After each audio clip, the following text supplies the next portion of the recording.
गांव में एक राम नाम का किसान रहा करता था। उसके पत्नी का नाम था राधा। राधा को एक बेटी थी जिसका नाम था सुहानी। सुहानी बहुत ही समझदार थी। वो स्कूल में जाया करती थी। राम हर दिन खेत में जाकर अपना काम किया करता था। उसके साथ राधा भी हाथ बटा दिया करती थी।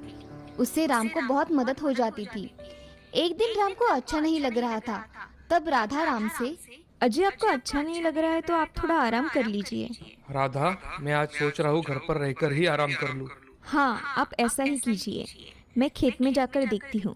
ठीक है? ठीक है राधा, मगर जल्दी वापस आना। हाँ, ठीक है। अब राधा खेत में काम करने के लिए चली जाती है। खेत में जाते ही वो काम करने लग जाती है। काम करते करते उसे शाम हो जाती है। उसका उसे पता भी नहीं चलता। वो शाम होने पर घर जाने के लिए निकलती है। तभी उसे घर जाने के लिए बहुत देर हो जाती है। वो जल्दी जल्दी घर जाने के लिए निकलती है। तभी उसे रास्ते में बारिश लगती है। बारिश की वजह से राधा एक पेड़ के सहारे खड़ी रहती है।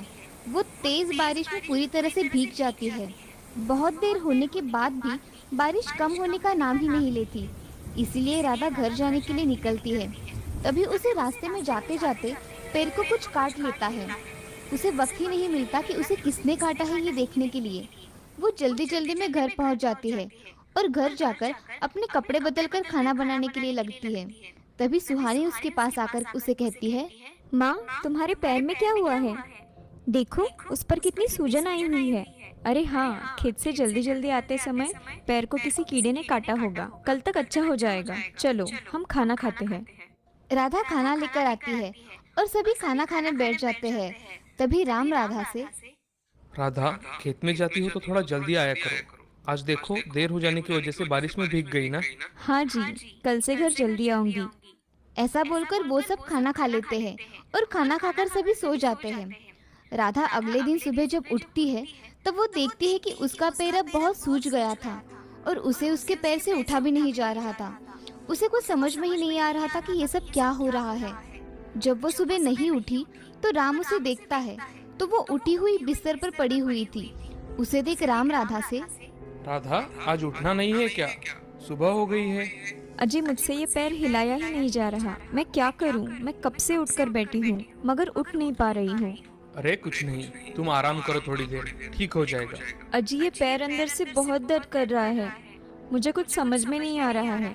मैं मेरा काम करके आता हूँ, बाद में तुम्हें वैद्य जी के पास लेकर जाऊंगा, ठीक है? हाँ, जाओ। जल्दी अपना काम करके वापस आना। हाँ, तुम्हारे पास सुहानी रहेगी। मैं जल्द ही वापस आता हूँ। जी। ऐसा कहकर राम घर से काम करने के लिए चला जाता है। जब राम घर वापस आता है तो राधा को बहुत तेज बुखार चढ़ा हुआ है। ये देख राम जल्दी से वैद्य जी को बुलाने जाता है। तभी वैद्य जी से राम, वैद्य जी, मेरी पत्नी राधा को बहुत तेज बुखार है और कल उसके पैरों को कुछ काटा भी था। उसके वजह से उसके पैर में सूजन भी आ गई है। आप जल्दी चलिए वैद्य जी, मुझे बहुत चिंता लग रही है। ठीक है राम, चलो मैं आता हूँ। मुझे देखने के बाद ही पता चलेगा कि उसे क्या हुआ है। ठीक है वैद्य जी, आप जल्दी चलिए। चलो राम। ऐसा कहकर राम के साथ वैद्य जी चलने लगते हैं। वो जल्दी ही राम के घर पहुंच जाते हैं। घर में राधा बुखार से फनफना रही थी। उसका तेज बुखार देख वैद्य जी चिंता में डूब गए। वो उसके पैर के पास देखते हैं तो उसे जहरीले कीड़े ने काटा था। ये सब देख वैद्य जी, राम, राधा को ये सब कल ही हुआ है ना? हाँ वैद्य जी, कल ही उसे कुछ काटा है। इसे किसी विषारी कीड़े ने काटा है राम, इसलिए उसका विष इसके पूरे शरीर में फैल गया है। मैं कुछ दवाइयाँ देता हूँ, तुम इसे वक्त पे देते रहना, ठीक है? मैं शाम को आकर देखता हूँ कि इसकी तबीयत में सुधार है या नहीं। जी वैद्य जी, ये दवाई खाना खाने के बाद ही देनी है ना? और ध्यान रहे, उसको उठने मत देना, नहीं तो ज्यादा तकलीफ होगी। जी वैद्य जी। ऐसा कहकर वैद्य जी वहाँ से चले जाते हैं। राम राधा को खाना खिलाकर उसे दवाइयाँ देता है। ये सब देख राधा राम से, अजी, मेरी वजह से आपको ये सब करना पड़ रहा है ना? मुझे नहीं लगता मैं अब ज्यादा देर तक जिंदा रह पाऊंगी। अरे राधा, तुम कुछ भी बोलती हो, तुम्हें पता भी है तुम क्या बोल रही हो? मैं तुम्हारे बिना कैसे जी पाऊंगा बताओ? और हमारी तुलसी बच्ची का क्या होगा? अजी, मुझे लगता है मैं अब आपके साथ कुछ दिनों की ही मेहमान हूँ। इसीलिए आप मेरे जाने के बाद दूसरी शादी कर लेना। मेरी बच्ची को माँ का प्यार भी तो मिलना चाहिए ना? राधा, तुम ऐसा क्यों बोल रही हो? कुछ नहीं होगा तुम्हें। अब मैं थोड़ा आराम करती हूँ। ऐसा कहकर राधा अपनी आंखें बंद करके सो जाती है। तभी राम अपने बाकी के काम कर लेता है। मगर शाम होने पर भी राधा नहीं उठी। इसीलिए राम उसे उठाने चला जाता है। राधा का बदन ठंडा लगा तो राम ने उठाने के लिए उसे हिलाया तो उसे महसूस होता है कि राधा बेहोश है। वो वैद्य जी के पास चला जाता है और वैद्य जी उसके साथ चले जाते हैं। राधा को देखते ही राधा को देख वैद्य जी, राम, राधा अब इस दुनिया में नहीं रही। नहीं वैद्य जी, ऐसा कैसे हो सकता है? अभी तो राधा ठीक थी ना? राम, खुद को संभालो। मैं जो कह रहा हूँ वो सच है। उसके शरीर में जहर का असर ज्यादा हुआ था, इसलिए मैं उसे बचा नहीं सका। ऐसा कहकर वैद्य जी वहाँ से चले गए। राम का तो जैसे जीवन उजड़ गया था। वो राधा के अंतिम संस्कार करके घर पर अपने बच्ची के साथ वक्त बिताता था। राम अब उदास रहने लगा था, मगर अपने बेटी की खातिर दूसरी शादी करने के लिए मान जाता है। थोड़े दिनों बाद राम सुजाता से शादी कर लेता है। सुजाता से राम, सुजाता, तुम्हें सुहानी को अच्छी तरह से संभालना है, जैसे मेरी पहली पत्नी राधा संभाला करती थी। जी आप उसकी चिंता मत कीजिए, मैं सुहानी का अपनी बेटी की तरह ही ख्याल रखूंगी। ऐसा कहकर सुजाता सो जाती है। सुहानी की आंखों में आंसू आ जाते हैं। वो सूखी रोटी खा लेती है और वहीं सो जाती है। शाम को राम घर पर आता है तो वो सुहानी के पास चला जाता है। सुहानी का चेहरा उसे उतरा हुआ दिखाई देता है। वो सुहानी को उठाकर पूछता है, सुहानी बेटी, यहाँ ऐसे क्यों सोई हुई हो? क्या हुआ है तुम्हें? सब ठीक है ना? हाँ पिताजी, मैं ठीक हूँ, मुझे कुछ नहीं हुआ। आज तुम्हारा चेहरा क्यों उतरा हुआ है? मुझे बताओ जरा। पिताजी, मेरी पहली माँ कितनी अच्छी थी। मुझे खाना अच्छा नहीं लगा तो मुझे दूसरा बनाकर देती थी, मगर ये माँ ऐसा नहीं करती। ऐसा कहकर वो उठने लगती है। तभी राम सुहानी से, क्यों बेटा, तुम्हें ये माँ अच्छी नहीं लगती? अच्छी लगती है पिताजी, मगर वह मुझसे अच्छा बर्ताव नहीं करती। मेरी पहली माँ देर हो गई तो डांटती थी। ये माँ बोलती है कि अगर तुम घर पर जल्दी नहीं आई तो तुम्हें खाना नहीं दूंगी, और वो ऐसा ही करती है। वो बिल्कुल अच्छी नहीं है। मुझे घर के सारे काम करने पड़ते हैं। क्या तुम्हें घर के सारे काम करने पड़ते हैं? हाँ पिताजी, मगर माँ को मत बताना कि मैंने आपको ये बात बताई है, नहीं तो माँ मुझे सजा देगी। ठीक है सुहानी, मैं चलता हूँ, तुम जाओ खेलो जरा। हाँ पिताजी। ऐसा कहकर राम वहाँ से चला जाता है। राम जाकर सुजाता के कमरे में चला जाता है।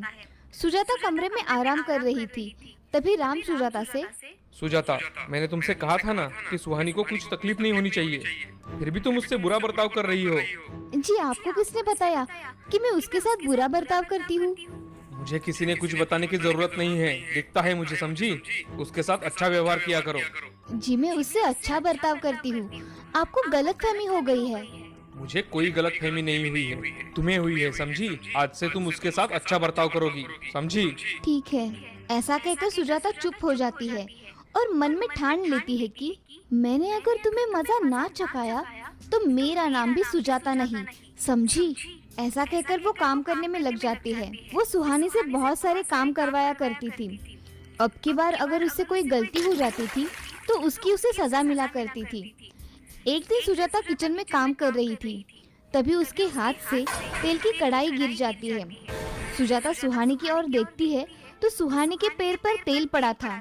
वो रो रही थी, उसके पैर पर बहुत बड़े छाले पड़े थे। तभी सुजाता सुहानी से, अरे इतना रोने की क्या बात है, थोड़ा ही तो तेल गिरा है, ज्यादा नाटक मत करो। माँ, बहुत जल रहा है, आग हो रही है पैर में। जाओ जाकर पानी डालो उस पर, समझी? सुहानी लंगड़ाते हुए वहाँ से चली जाती है। मगर इधर सुजाता खुश थी, उसकी वजह से सुहानी को दर्द हुआ था। अब सुहानी पैर को लेकर रोती है और एक जगह बैठकर सो जाती है। तभी शाम के समय उसके पिताजी आते हैं। वो देखते हैं कि सुहानी के पैर में तो छाले पड़े हुए हैं। वो सुहानी को उठाते हैं और, अरे सुहानी बेटा, ये तुम्हारे पैर को क्या हुआ है? कुछ नहीं पिताजी, मुझसे गलती से हो गया। माँ की इसमें कोई गलती नहीं है। राम मन ही मन सोचता है, ये सब सुजाता नहीं किया होगा, तभी तो सुहानी डर के मारे कुछ नहीं बता रही मुझे। कुछ करना पड़ेगा, ऐसा ही चलता रहा तो सुहानी के जान पर भी बीत सकती है। कुछ सोच सुजाता को बाहर बुलाता है। तभी सुहानी चौंक कर राम की ओर देखती है। तभी राम, सुजाता, जल्दी बाहर आओ। जी आपने बुलाया, क्या हुआ है? इसके पैर को क्या हुआ है? तुम घर में होते हुए तुम्हें कुछ पता नहीं? सुजाता अब बहुत डर जाती है और मन में सोचती है, इस सुहानी ने कुछ बताया तो नहीं होगा, नहीं तो आज मेरी कुछ खैर नहीं है। मुझे आज सच बोलना ही पड़ेगा।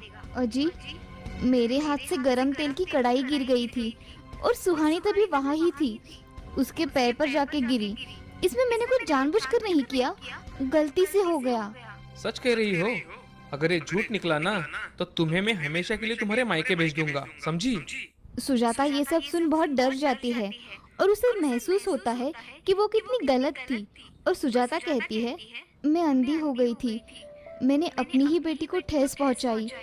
मैं अब से ऐसा कुछ नहीं करूंगी, मेरा यकीन करो। ये आखिरी मौका है तुम्हारा सुजाता। अगली बार अगर ऐसा कुछ हुआ ना तो मैं तुम्हें माफ नहीं करूंगा, और मेरी बेटी की खुशी ही मेरे लिए सब कुछ है। मेरे बुरे बर्ताव के लिए मुझे माफ कर दीजिए। सुहानी अब उसके पास आकर बोलती है कि माँ तुम माफी मत मांगो, तुम तो मेरी माँ हो ना, मेरी अच्छी माँ। ये सब सुन सुजाता की आंखें भर आती है।